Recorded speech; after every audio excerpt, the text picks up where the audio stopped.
تازه خبرې سپین له بنګلادیش سره د افغانستان تر ټسټ لوبې وړاندې ځینې ستونزې او مسایل یاد کړي چې د کپټان راشد خان ورسره مخامخ دي. ګرانو لیدونکو السلام علیکم، وخت مو بخیر، ستړي مه شئ. سپین له بنګلادیش سره د افغانستان تر ټسټ لوبې مخکې 15 هغه ستونزې او مسایل یاد کړي چې د کپټان راشد خان ورسره مخامخ دي. لومړی یادونه کړې د لوبډلې اتحاد ساتل.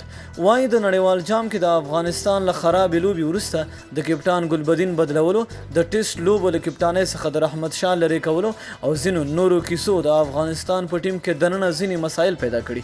وایي نوی کپټان باید دا مسایل حل کړي. دوهم، وایي راشد خان باید په ټیم کې نویو ځوانانو ته ډیر چانس ورکړي. باید د لوبې لپاره ښه او مناسب لوبغاړي غوره کړي او هغه ځوانان چې په 11 کسیز ټیم کې نه وي راشد خان یې باید له پامه ونه غورځوي.